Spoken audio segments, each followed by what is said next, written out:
a paz do Senhor Jesus, você que está nos acompanhando aqui nessa live. Vamos falar hoje sobre o Maio Laranja. Hoje é sexta-feira, estamos já no finalzinho do mês, dia 29, mas é importante a gente sentar para discutir sobre isso, falar sobre esse assunto.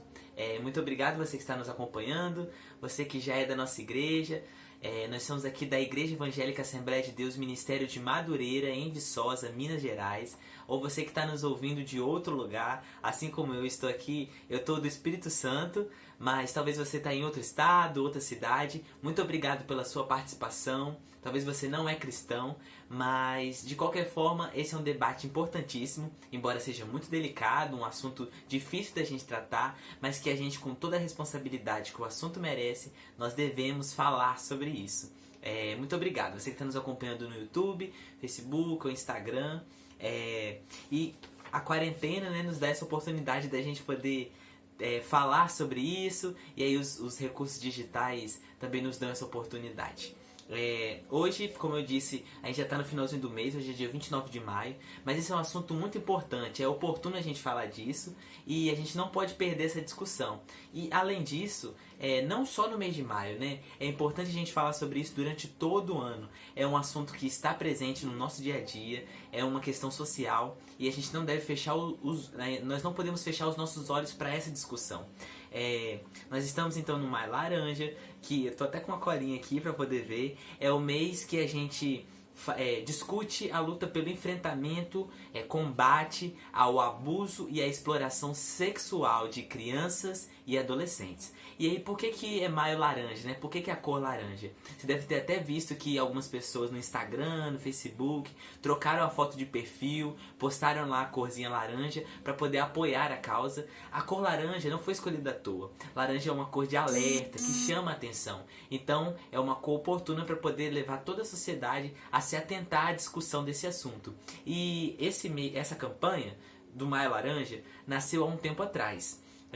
Na verdade, há 20 anos atrás, com uma lei do ano 2000, né, 20 anos atrás, uma lei federal que instituiu o dia 18 de maio como Dia Nacional de Combate ao Abuso e à Exploração Sexual de Crianças e Adolescentes. E essa data ela não foi considerada aleatoriamente, ela não foi instituída do nada. Esse dia 18 de maio tem uma história até muito triste, que é o caso de uma menina cujo nome dela é Araceli, a menina Araceli.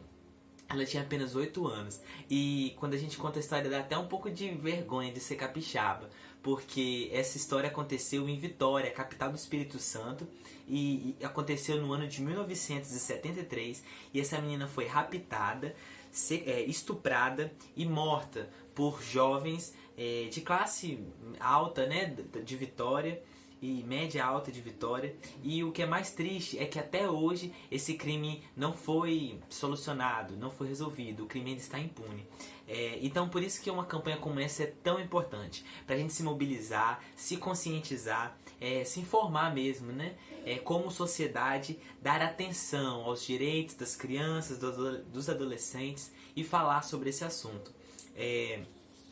Eu separei alguns dados só para a gente ter um panorama mesmo dessa problemática, dessa questão, para a gente entender também um pouco da gravidade. E é até difícil falar sobre esses dados, ler sobre eles, né? Contudo, a gente precisa citá-los, a gente precisa falar. E talvez um momento como esse que a gente está aqui pode parecer pequeno, uma coisa boba, né? Só que nenhum esforço é pouco.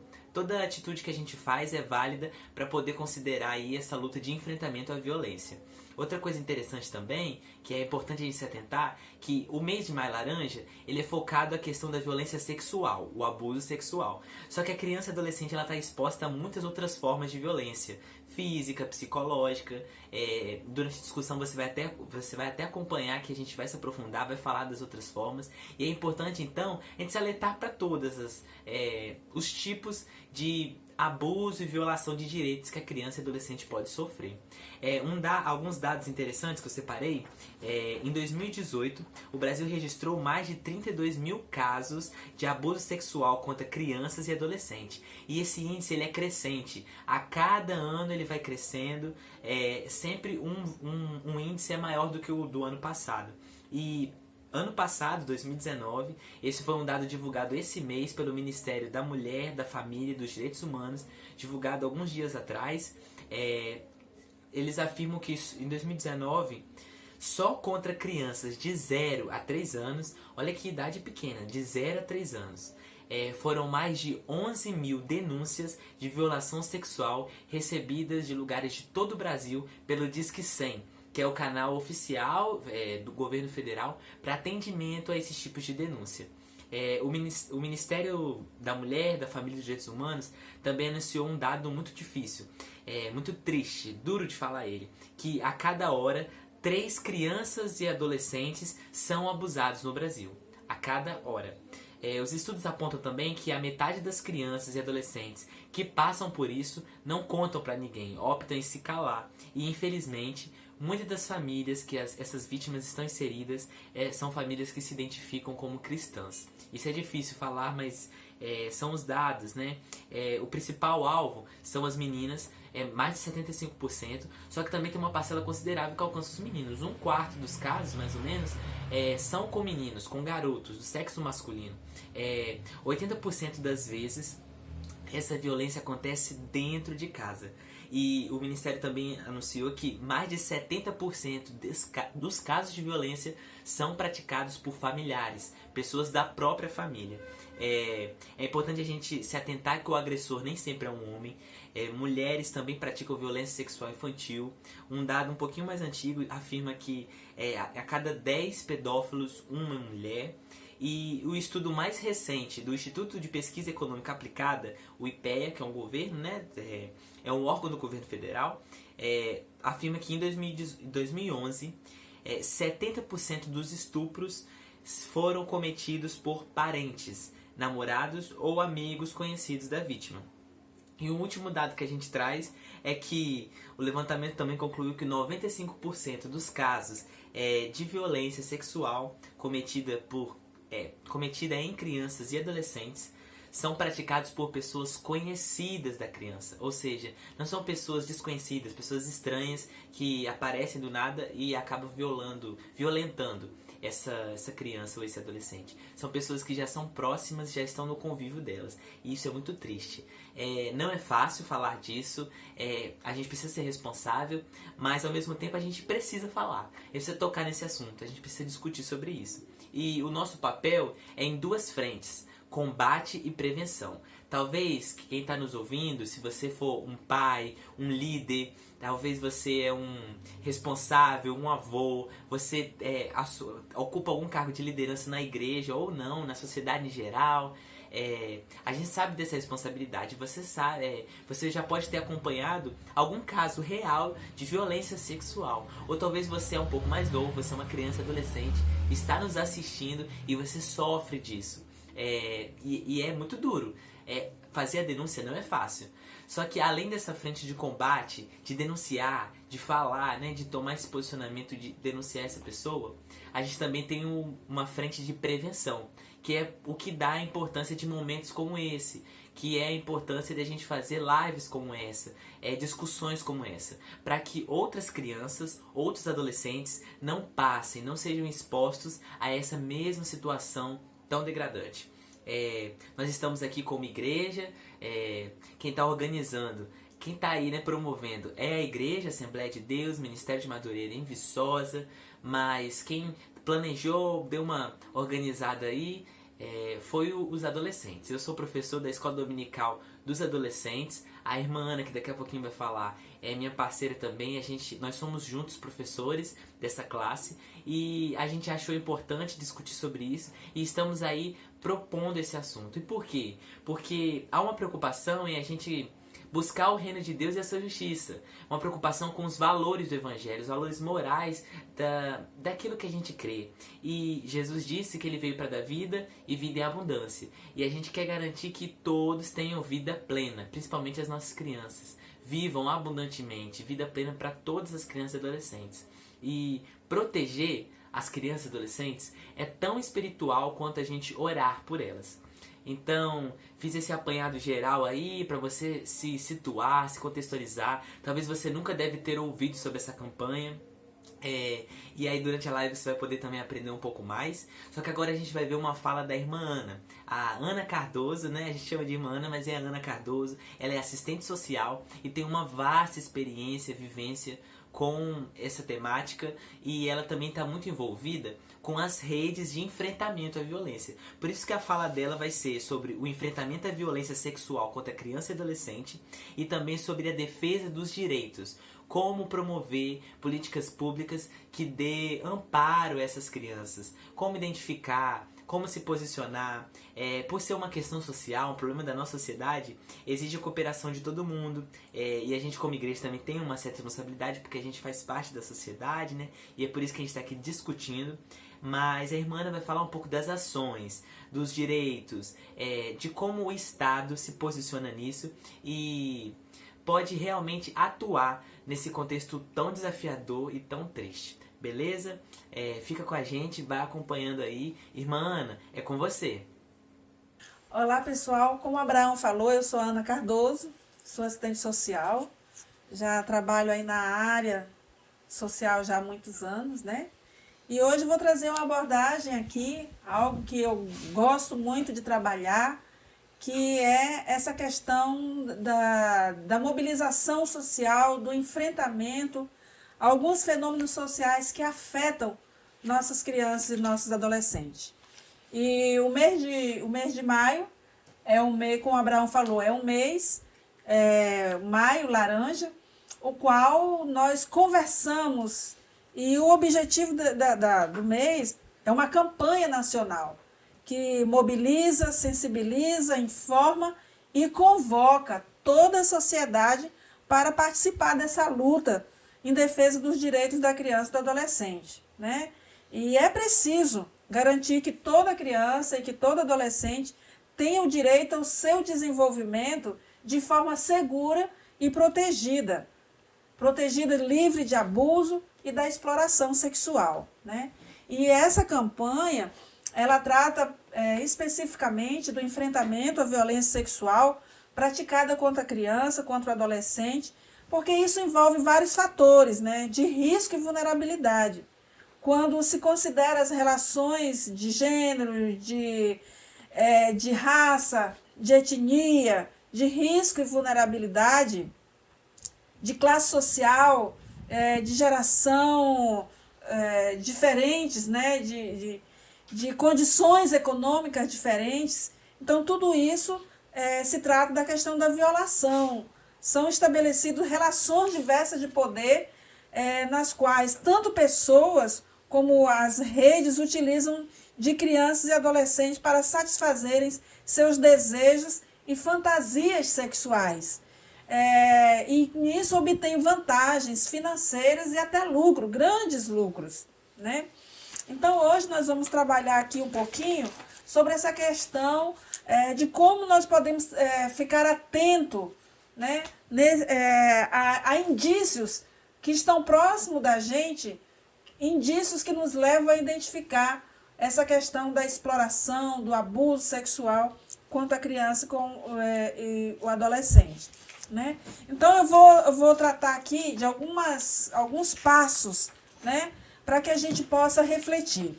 Primeiramente, eu gostaria de falar sobre alguns tipos de violência. Tá? No cotidiano, nós somos criados entendendo que muitas vezes a violência física fazia parte de um processo de educação, né?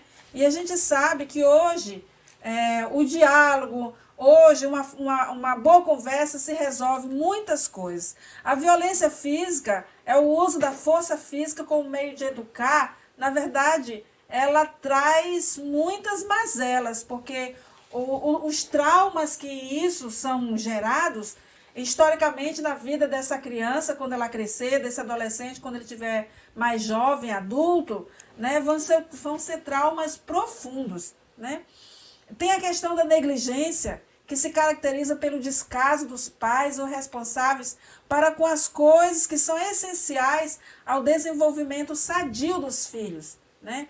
É o descuido com a alimentação, com a saúde, com a higiene, com a vida escolar, com o vestuário e outras questões, né? Estes atos são praticados por pessoas de todas as classes sociais, né? Tem também a violência psicológica, que é a violência que humilha, rejeita, que fere moralmente a criança ou o adolescente e que envolve a indiferença e a rejeição afetiva.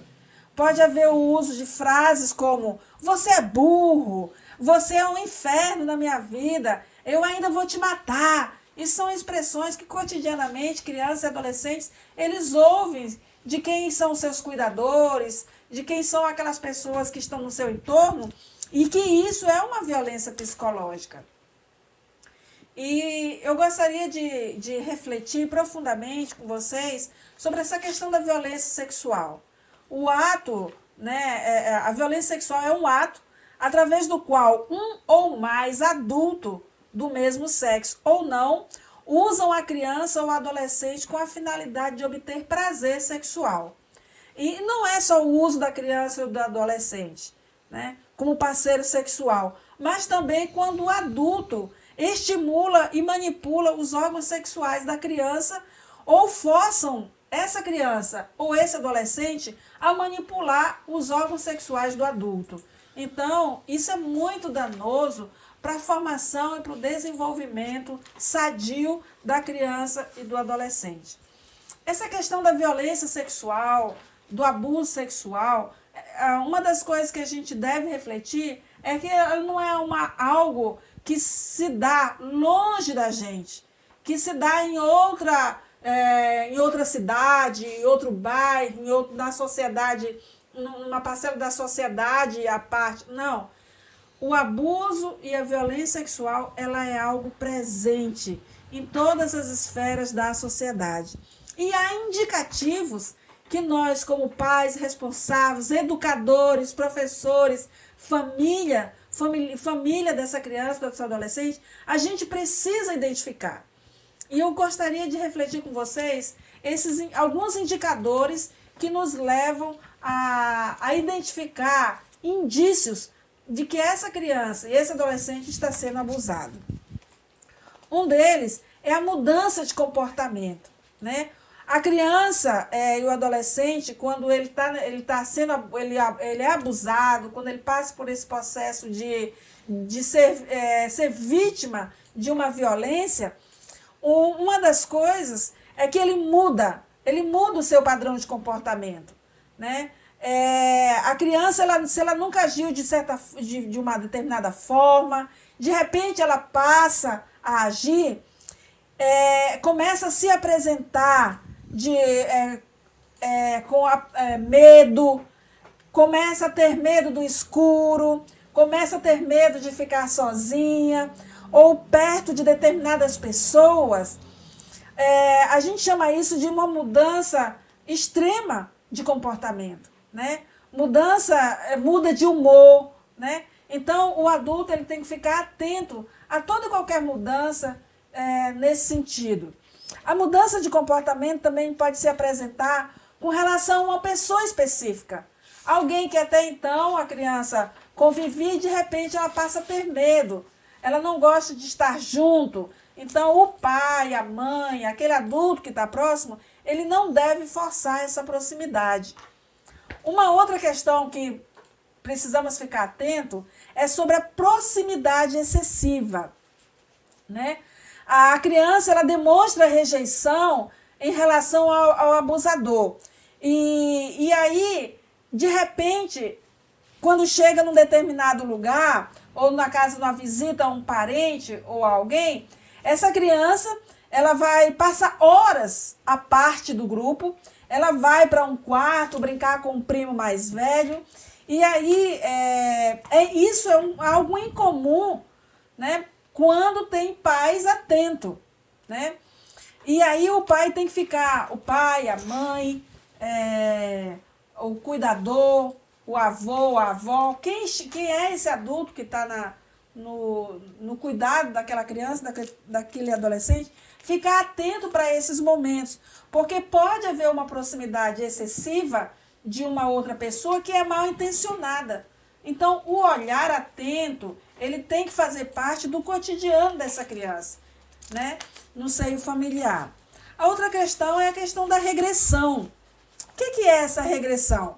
Ela é mais um indicativo de que a criança está sendo abusada, por exemplo, quando ela já tinha abandonado alguns hábitos e de repente ela volta a praticar aqueles hábitos, como fazer xixi na cama, chupar o dedo ou chupar a chupeta, né? Começa a chorar sem motivo. Então isso ela volta a praticar alguns hábitos que até então ela já tinha deixado. E um olhar atento vai observar se a criança está regredindo nesse comportamento, nesses hábitos. Outra questão é a questão do segredo, né? Para manter o silêncio da vítima, o abusador pode fazer ameaças de violência física, promover chantagens para não expor fotos ou segredos compartilhados pela vítima, né? Então, ameaça às vezes alguém querido, alguém próximo. Então, isso faz com que a vítima, ela silencie, ela fique no segredo, né? Uma outra questão também que é interessante a gente ficar atento é a questão dos hábitos. Uma criança vítima de abuso também apresenta alterações em hábitos repentinamente. Pode ser desde a mudança na escola, como falta de concentração, ou uma recusa a participar de atividades, até mudanças na alimentação e no modo de se vestir. Então, é uma aparência descuidada, né? Antes ela se alimentava corretamente, agora não está mais se alimentando corretamente, ou às vezes até come excessivamente. Então, isso são alguns indícios que precisamos ficar atentos.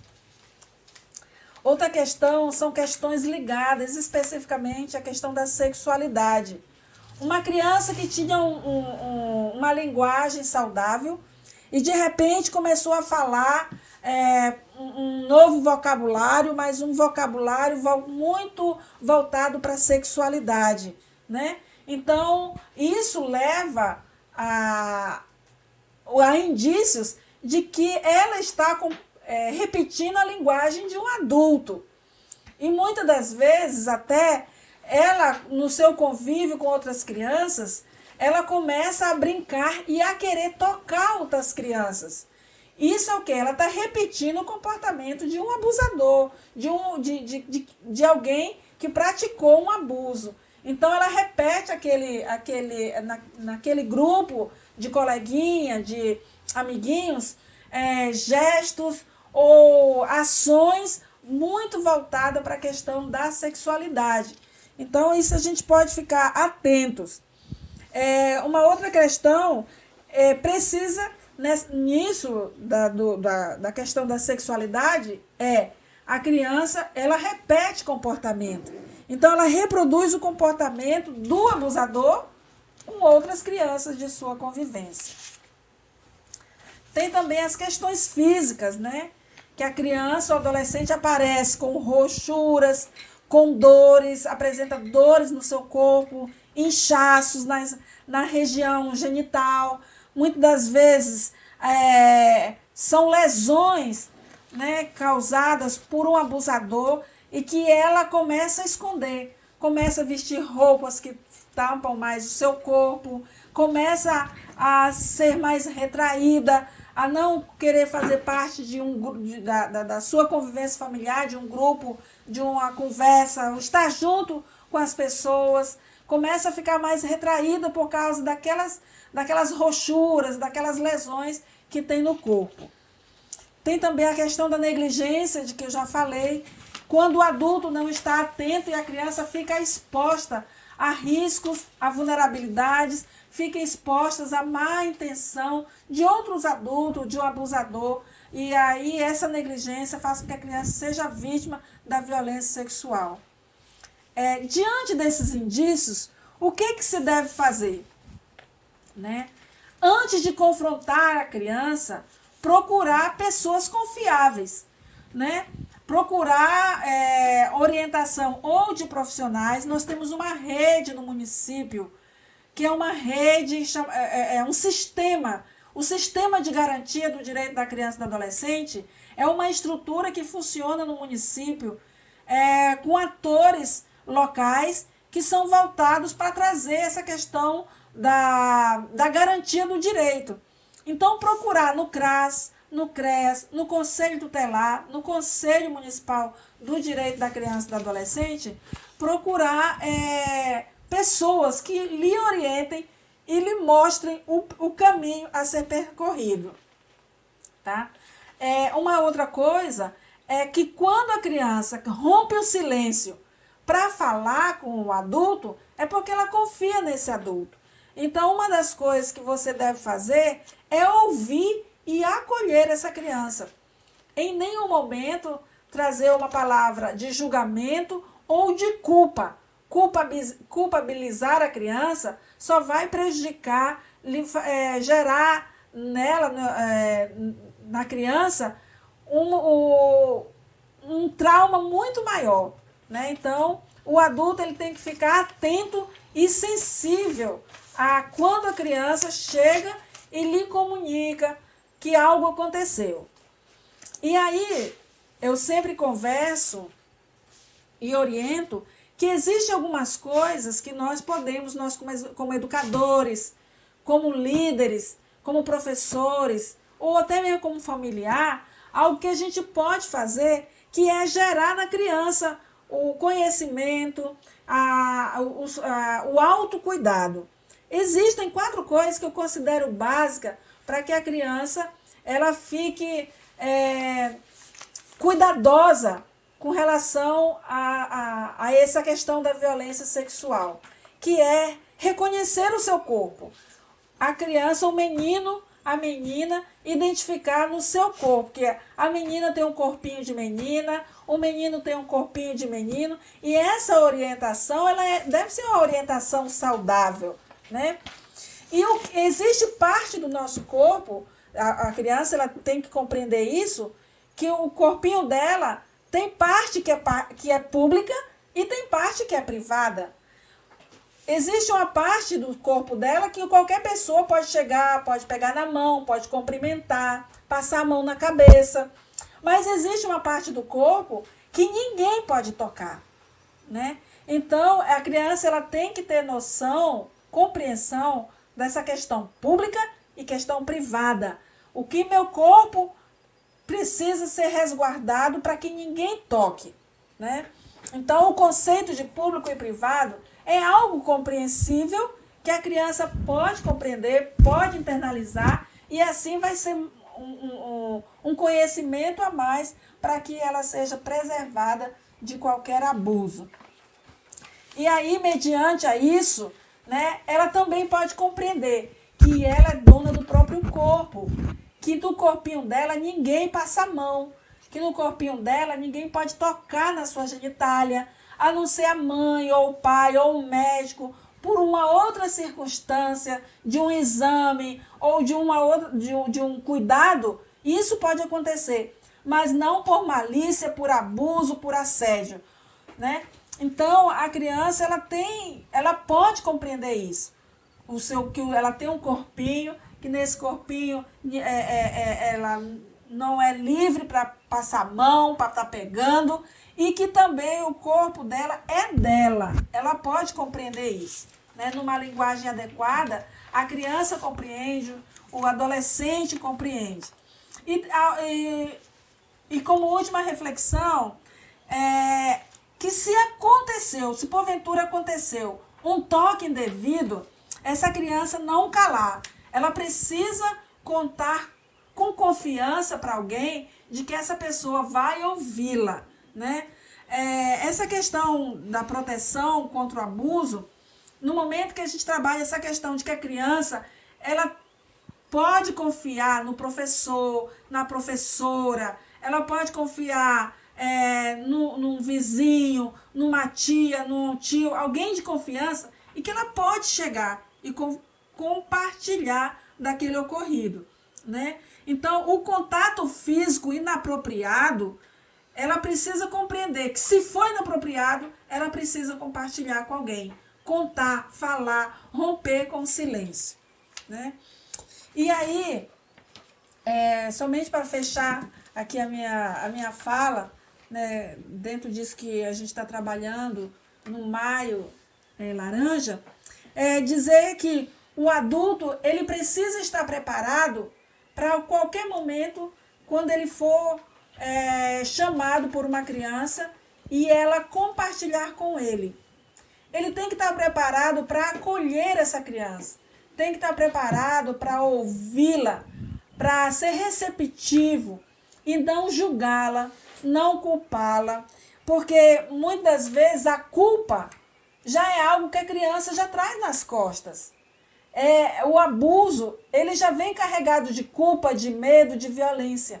E muitas vezes, quando essa criança procura alguém para falar, então o correto seria que esse adulto acolha essa criança, receba essa fala que ela traz e que não ponha em dúvida, não ponha em xeque em nenhum momento para desacreditá-la, mas que ele possa investigar, procurar saber e buscar orientação. Isso é essencial. Buscar a orientação do profissional, buscar a orientação de uma pessoa que lhe oriente de como conduzir a questão. Gostaria de agradecer, né, pela oportunidade desse mês, a gente poder compartilhar, agradecer a nossa igreja, a Assembleia de Deus de Madureira, que abre espaços para que a gente faça isso aqui. Na verdade, é uma quebra de paradigma, porque dificilmente a gente vê igrejas que dão essa abertura para se falar sobre essas questões. Então, é um momento de gratidão a gente poder conversar e sensibilizar, né, as pessoas sobre essa questão do enfrentamento à violência sexual contra a criança e o adolescente. Agora a gente vai assistir um vídeo que traz uma forma lúdica para as crianças, para os adolescentes e até para os responsáveis entender de que forma a gente pode discutir, conversar e compreender melhor essa situação para enfrentar, né? É um vídeo muito interessante que traz uma linguagem bem acessível sobre a questão.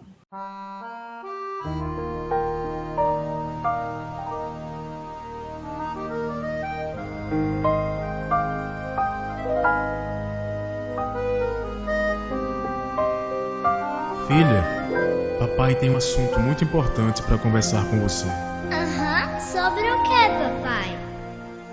O seu corpo é um tesourinho tão precioso, você tem que guardar. Se alguém tocar em você não pode esse segredo esconder. O seu corpo é um tesourinho tão precioso, você tem que guardar. Se alguém tocar em você não pode esse segredo esconder. Fale pra o papai, conte pra mamãe, fale com seu professor. Se alguém tocou em você e você triste ficou, fale para alguém. Não tenha medo, não guarde segredo, conte pra alguém. Não tenha medo, não guarde segredo. Então você aprendeu, filha? Sim, papai, aprendi. O seu corpo é um tesourinho tão precioso, você tem que guardar. Se alguém tocar em você não pode esse segredo esconder. O seu corpo é um tesourinho tão precioso,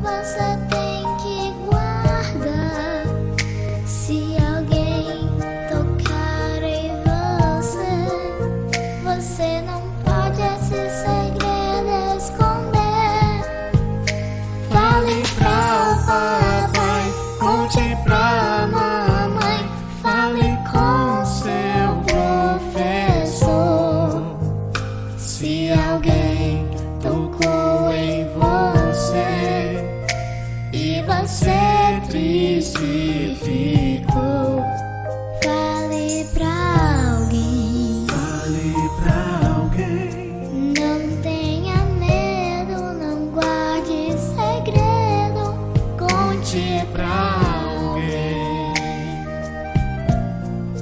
Não tenha medo, não guarde segredo. Conte pra alguém. Não guarde segredos sobre abuso sexual. Se alguém tentar tocar no seu corpo, diga não. Fale para o seu papai, conte para sua mamãe ou para algum adulto da sua confiança. Abuso sexual infantil é crime.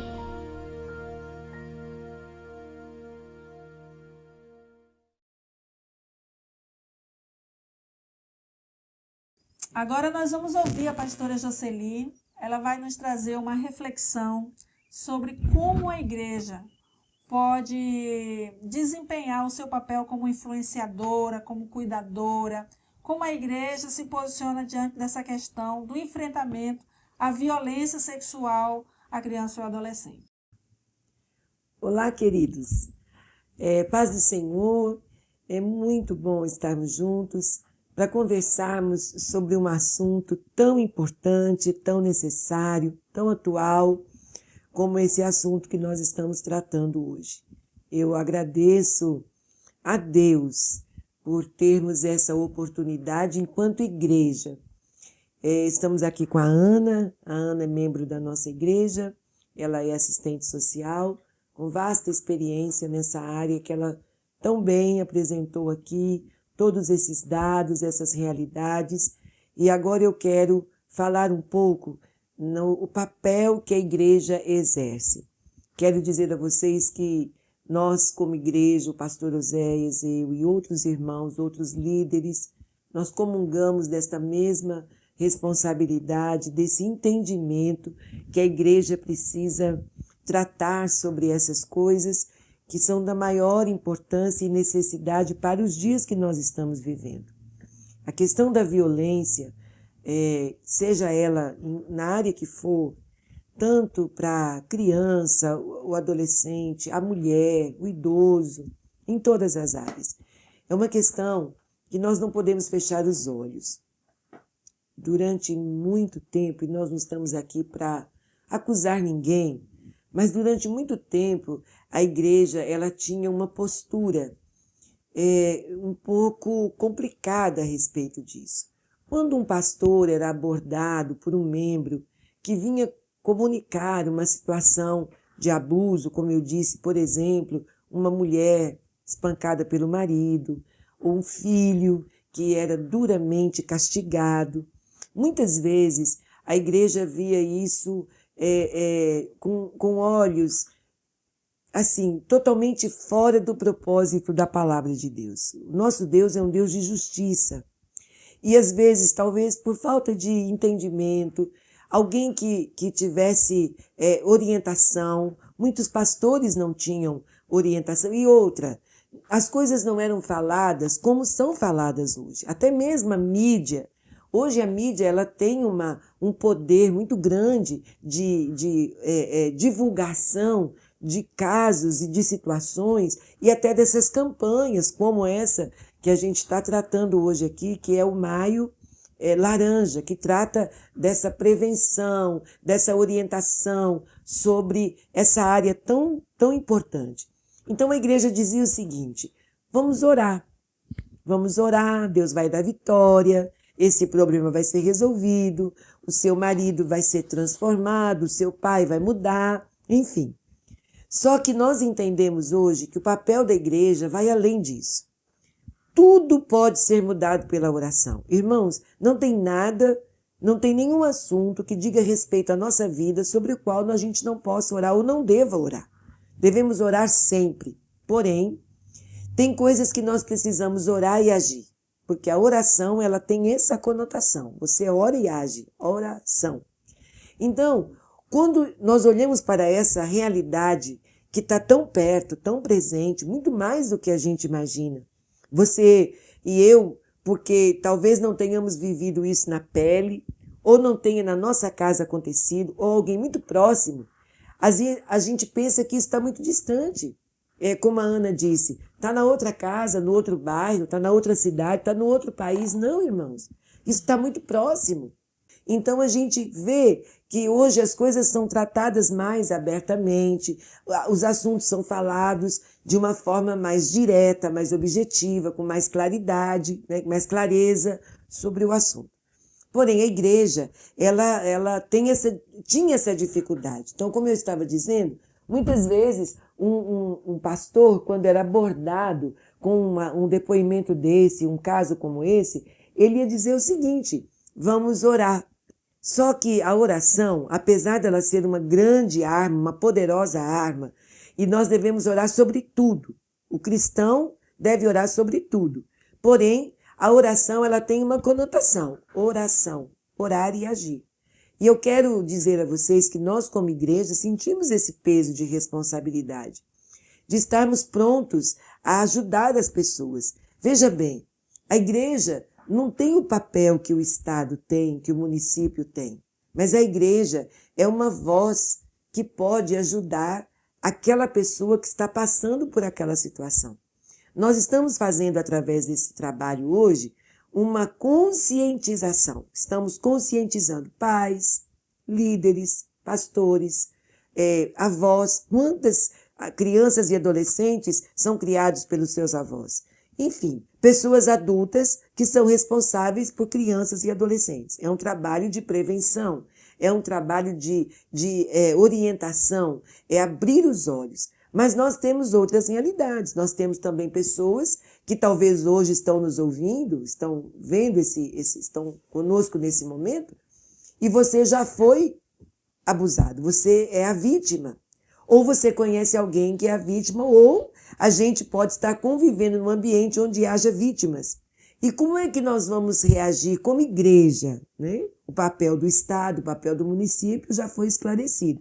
Como igreja, nós não podemos fechar os nossos olhos e dizer, não, eu vou orar por você. Isso é uma questão espiritual, isso é um demônio. Não adianta, nós precisamos ter consciência dessas coisas.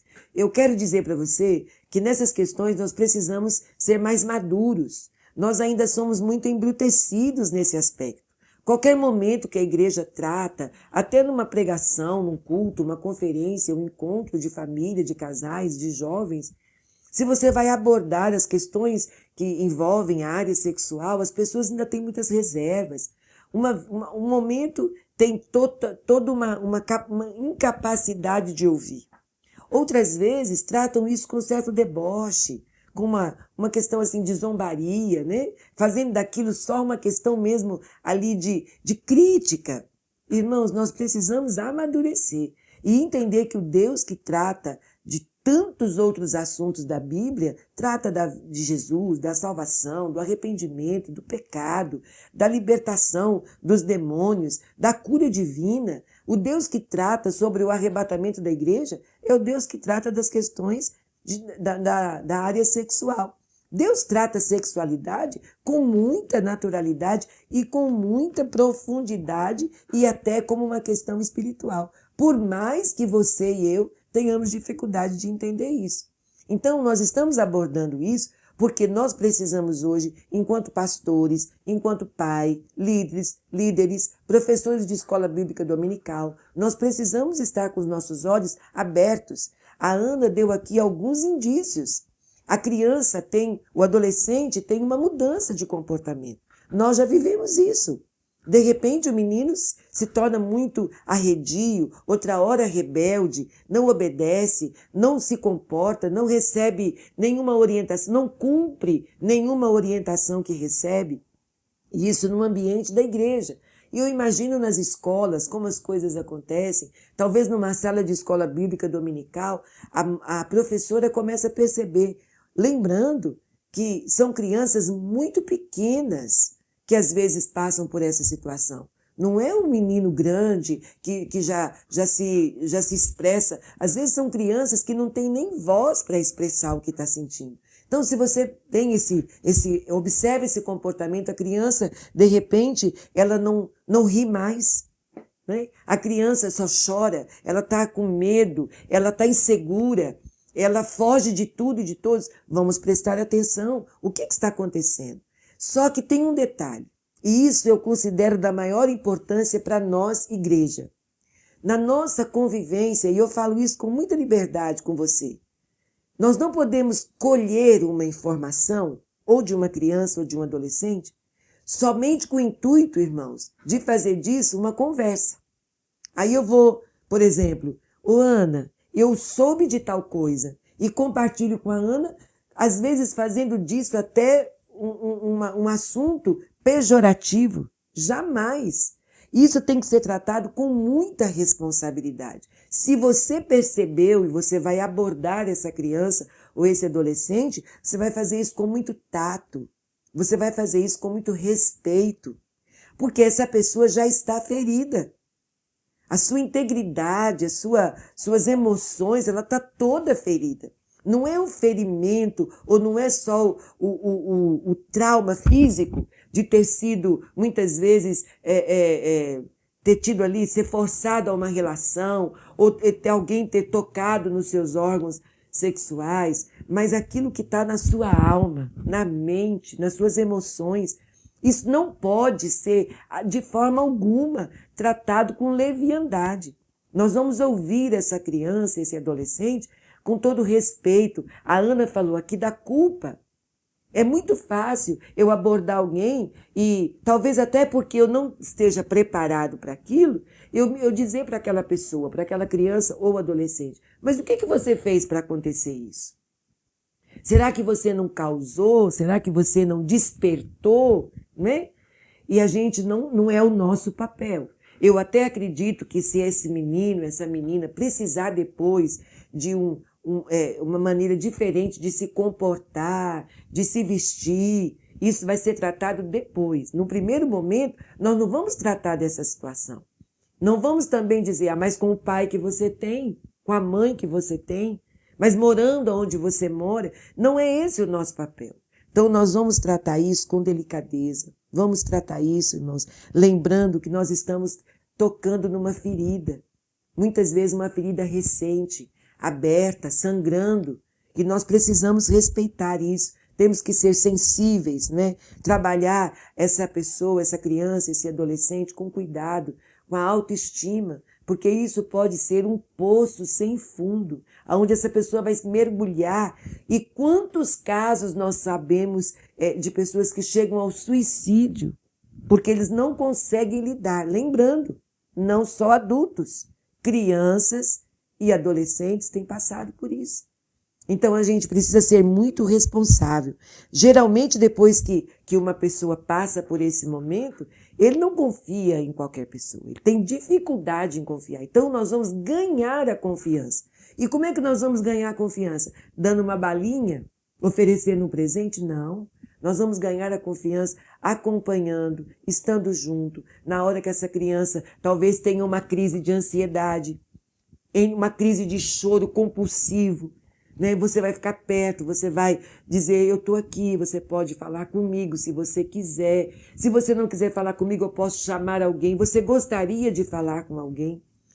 Para isso, irmãos, nós vamos ter que ter todo um preparo. Nossas classes de escola dominical, de criança, de adolescente, de jovens, nós precisamos entender que nós não estamos ali cumprindo só um compromisso. Eu vou aqui, vou dar minha aula. Você é um instrumento de Deus naquela hora. Então, quando você vai ali, você vai ensinar a palavra, você vai ter todo esse cuidado de mostrar para aquela classe, mostrar para aquelas crianças, para aquele grupo que você está tratando. Ali, de repente, não vai acontecer nem na aula. Você vai fazer um encontro com essas crianças, você vai sair para alguma coisa até extra-igreja. E ali, daquele clima de comunhão, de amizade, ele vai se sentir à vontade. Então, você precisa estar sempre cuidadoso como isso vai ser abordado, não expor a pessoa, não citar aquele assunto, não conversar sobre aquilo. Eu acho que seria muito interessante que você se colocasse no lugar da pessoa. Quando nós nos colocamos no lugar de alguém, nós temos muito cuidado de tratar com a dor do outro. E aí você é o líder, você é o professor, o que você vai fazer? Você vai procurar o seu pastor, sua pastora, ou alguém que você saiba que tem um direcionamento para isso. Não adianta contar para a irmãzinha que ora, se a irmãzinha que ora não sabe lidar com isso. Entenderam?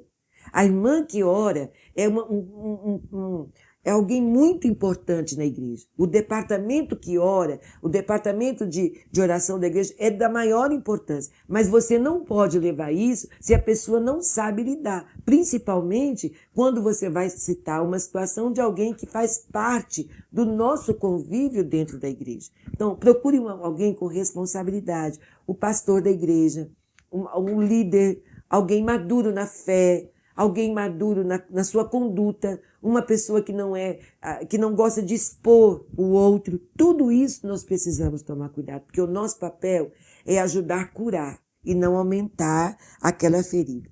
Lembrar, irmãos, que a pessoa que sofreu abuso, ele tem carências que talvez ele nem saiba explicar, né? E a gente vai precisar mostrar para ele o amor de Deus, mas o amor de Deus vai estar sendo manifestado através da minha vida, não é? Então, talvez essa pessoa não está preparada para o seu abraço, porque ele está todo retraído com a situação, ele não está preparado para muita afeição, mas ele precisa que você esteja lá para ouvi-lo, para estar, assim, socorrendo ele na medida daquilo que ele precisa. A igreja pode fazer isso, nós podemos fazer isso com maturidade. Ensinar a palavra de Deus, falar sobre isso com as crianças, falar que isso existe, isso é uma realidade, não enganar, não iludir, não colocar um peso muito grande sobre isso, não enfeitar isso demais, não criar uma expectativa a ponto da criança agora não ter mais sossego, não confia mais em ninguém, não quer mais ir para a escola. Não, não é isso, mas é orientar.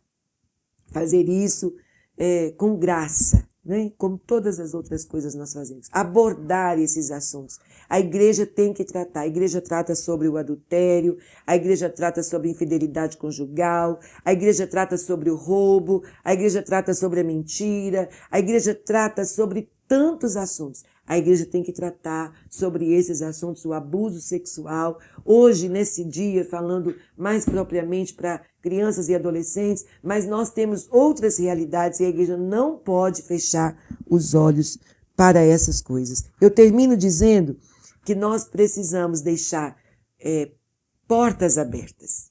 Nós não fomos chamados para fechar as portas de cura. Nós somos chamados para abrir as portas da cura. E as curas, muitas vezes, elas vêm através da oração, o estender da mão de alguém que ora e expulsa a enfermidade. Mas, às vezes, a cura vem por alguém que ouve, que abre o coração, que recebe o necessitado com compaixão. É isso que nós precisamos fazer. Esse é o papel da igreja. Vai ter um momento que nós vamos ter que orientar alguém a denunciar. E aí, a gente vai dizer para você que isso tem que ser feito com sabedoria. Não é de qualquer maneira. Mas, às vezes, vai ser necessário orientar essa criança a denunciar. E como é que ele vai denunciar o próprio pai?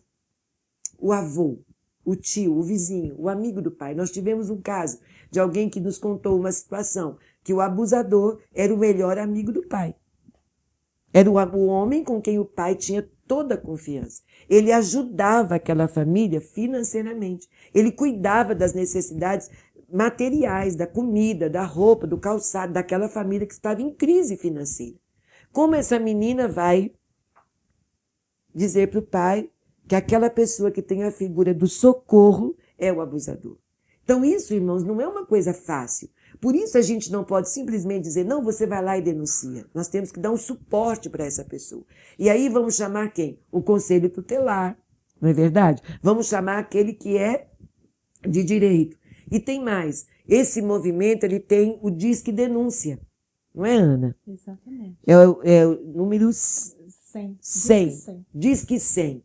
É uma denúncia anônima, você não vai ser identificado. Então, de repente, você conhece alguém que está passando pela situação, não tem um outro meio de se resolver, vamos agir com os meios que são corretos. Vamos para a denúncia. Esse é o papel da igreja. Não é? O nosso papel é ser a voz de Deus. E a voz de Deus, ele não só anuncia a pregação do culto de domingo. A voz de Deus anuncia que há escape para aquele que está em condição de castigo, de humilhação, de vulnerável, entregue à sua própria sorte sem ter quem o defenda.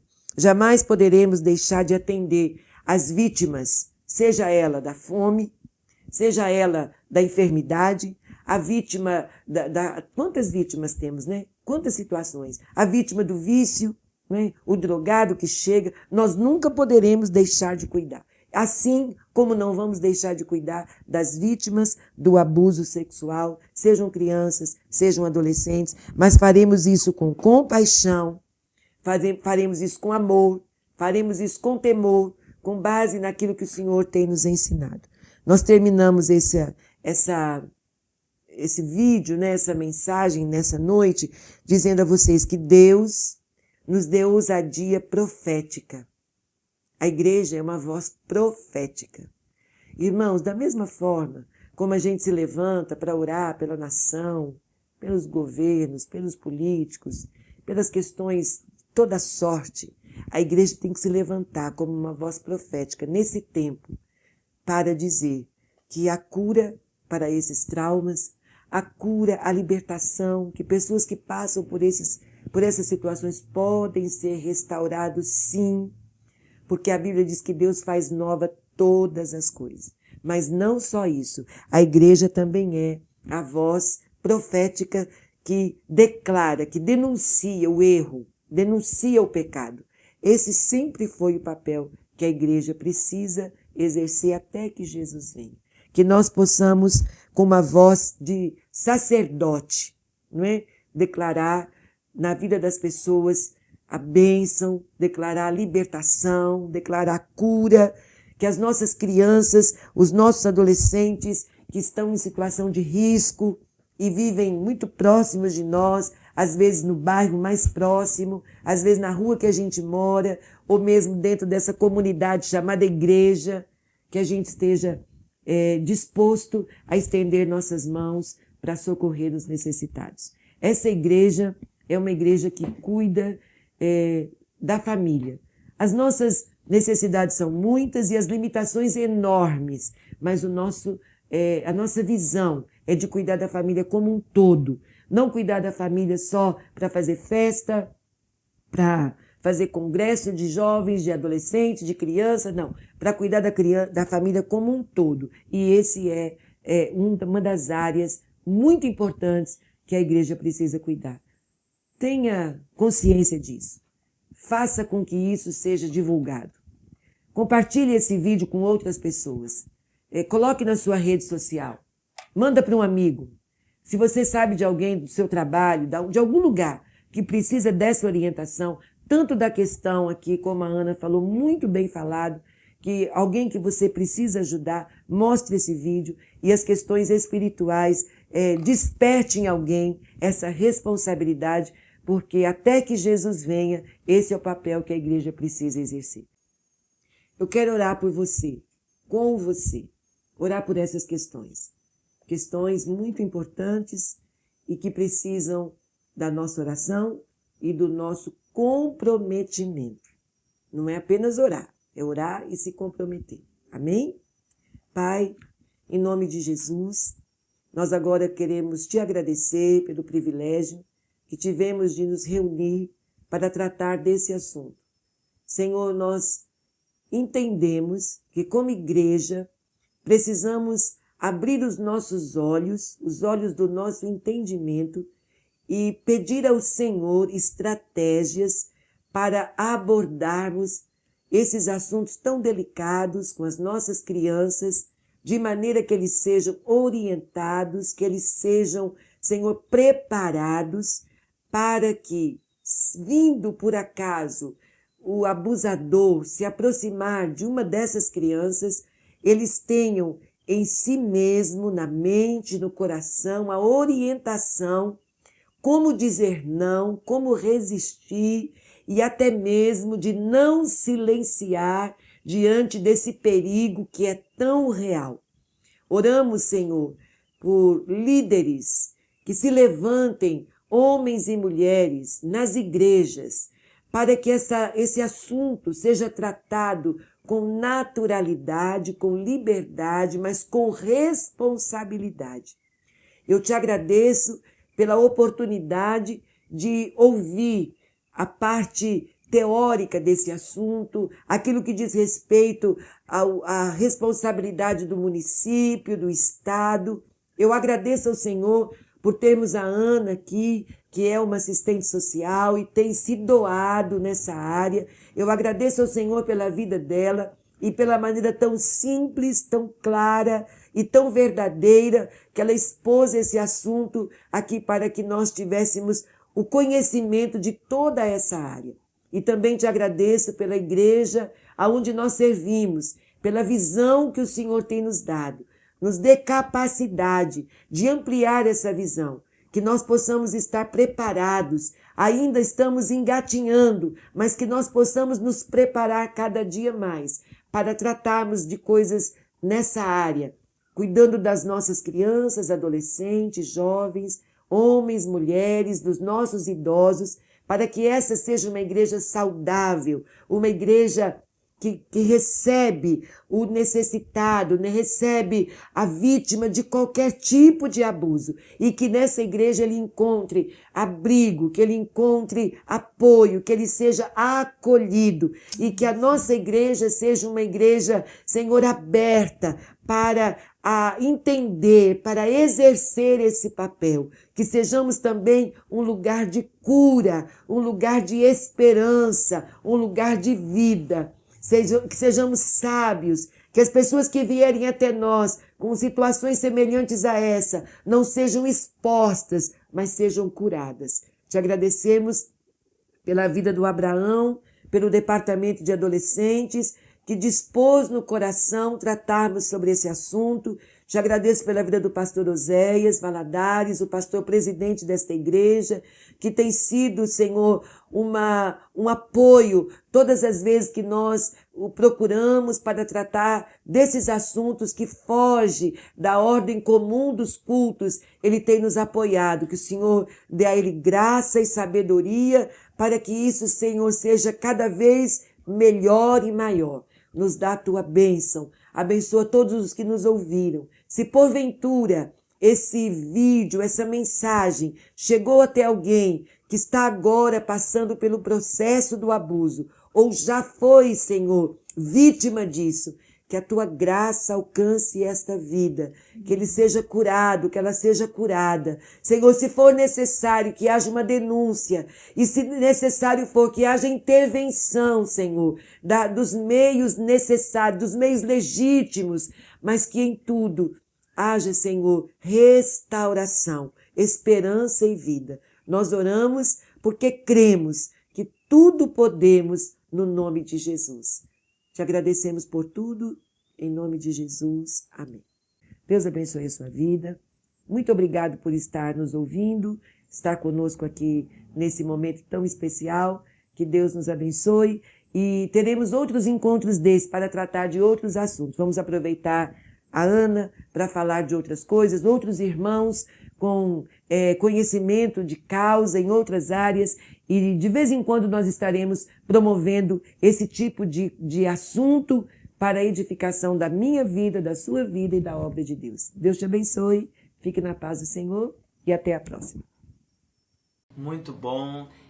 Tudo isso aí que a pastora Jocely comentou pra gente, compartilhou, a fala da irmã Ana também, tão importante. Caminhando então para o final, como é importante a gente falar sobre isso, né? Como é importante tudo isso que foi sendo apresentado durante essa nossa discussão.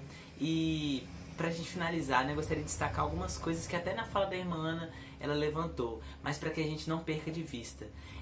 Isso é uma questão que está mais perto do que a gente imagina. É por isso que a gente está falando aqui, né? Por isso que a gente está rompendo o silêncio e está proporcionando um momento como esse. Porque isso pode estar em qualquer lugar. E qualquer criança, qualquer adolescente de qualquer idade corre esse risco, pode estar exposto a esse tipo de violência. A gente viu um dado que em 2019 foram 11 mil crianças de 0 a 3 anos, uma idade tão baixa, mas que já sofre esse tipo de violência. E pode ter mais, 4, 5, 6, 7 anos, 9, 10, adolescentes já, que já são mais velhos, a gente acha que já dá conta da vida sozinho, e eles também estão expostos a isso, também correm esse risco. Então é importante a gente se atentar a isso, e como a irmã Ana falou, são sinais muito sigilosos, são sinais que vão se apresentando muito discretamente, e a gente precisa dar atenção a eles. É alguma marquinha, é alguma questão física que aparece, é alguma mudança de comportamento, como ela comentou, né? Ela deu o exemplo de crianças que, por exemplo, já tinham parado de fazer xixi na cama e volta a fazer do nada. Como assim? E qual é uma receita, né? Então, o que a gente pode fazer? É dar atenção, é observar, é estar perto, é tentar entender essas crianças e esses adolescentes, porque aí a gente vai poder estar alerta e poder ajudá-los. A gente sabe das consequências profundas que uma violência como essa provoca nos meninos, mas é importante também a gente não ser neurótico, né? Igual foi comentado aí. A gente tem que ter uma postura de equilíbrio, uma postura firme, assumindo essa responsabilidade, mas sem também fazer uma neura. Durante essa pesquisa, né, durante a semana que a gente estava se preparando para essa live, uma profissional deu o exemplo de uma mãe que o filho apresentou foi um sintoma mesmo na região genital, e aí a mãe já ficou pensando em várias coisas. Aí ela levou ao médico, e o médico identificou que era parece que algum problema que teve tido, e não tinha nada a ver com nada de abuso sexual. Então, poderia ser que seja. E aí ia se encaminhar para o profissional correto, para o canal de denúncias correto. Só que a gente não precisa ser neurótico, a gente precisa ser firme e observar com atenção. Uma coisa muito interessante que a irmã falou, a gente não pode perder de vista, é que a criança, os especialistas sempre lembram isso e marcam. A criança, ela conta a história uma vez. Se a gente fica voltando e fica pedindo para contar de novo, repete a história, mas como é que foi? Dá detalhes. Eles criticam muito, na verdade. Falam pra gente não fazer esse tipo de postura com a criança. Se a criança procura você, que não é a pessoa, né?